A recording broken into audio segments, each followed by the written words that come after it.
আল্লাহ পাক রব্বুল আলামিন কুরআনুল কারীমের ভিতরে স্পষ্ট ভাষা জানাইয়া দিলেন, হে দুনিয়ার মানুষগুলোন, হে দুনিয়ার বান্দাগুলোন, শুনে রাখো, শুনে রাখো।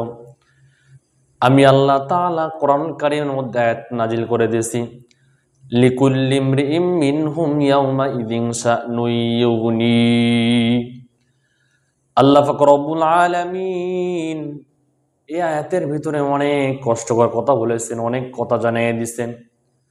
আমরা দুনিয়ার মধ্যে নিজের পিতা মাতার কথা সব সময় মনে করি, নিজের পিতা মাতার সাথে আমরা সব সময় ভালোভাবে কথা বলি, তাদের মায়া ছাড়তে পারি না, মহব্বত ছাড়তে পারি না।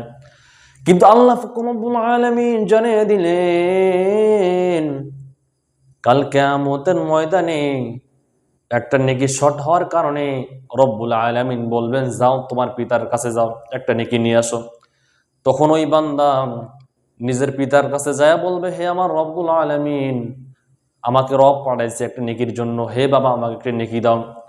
তখন নিজের বাবা বলবে, হে বান্দা, আমার দুনিয়ার মধ্যে আমি কোনো বিবাহ করি না, আমার কোনো ছেলে সন্তান ছিল না। তখন বান্দা হাউমাউ করে কান্না করে আল্লাহকে বলবে, আল্লাহ আমার বাবা তো আমাকে পরিচয় দিচ্ছে না। তখন আল্লাহ বলবে, যাও তোমার মাতার কাছে যাও। তখন নিজের মায়ের কাছে যা বলবো, হে আমার আম্মু, আম্মু একটি নেকির কারণে আমি জান্নাতে যাইতে পারতেছি না, আমার একটি নেকি দাও, আমি জান্নাতে যাব। তখন নিজের মা বলবে, আমি দুনিয়ার মধ্যে আমার কোনো ছেলে সন্তান ছিল না, মেয়ে সন্তান ছিল না, আমি দুনিয়ার কোনো বিবাহ করি নাই।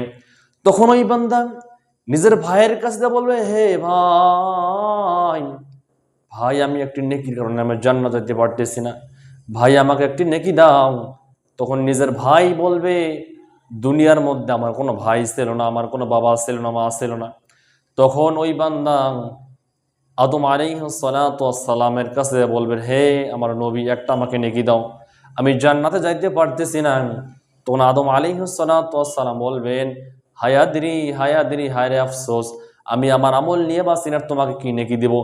তখন ওই বান্দা সমস্ত নবীর কেটে বলবেন, হে আমার রব্বুল আলামিন, আল্লাহ আমাকে আপনার কাছে পাঠাচ্ছেন একটি নেকি নেওয়ার জন্য। তখন সমস্ত নবী ভুলে যাবে।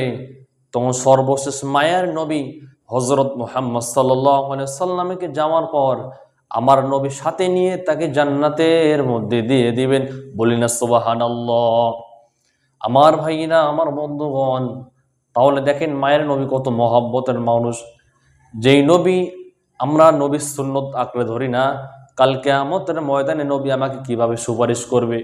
কিন্তু দেখলেন আয়াতের মধ্যে আল্লাহ কিভাবে জানাইয়া দিলেন, নিজের মাতা, নিজের পিতা, নিজের ভাই কেউ পরিচয় দিবে না।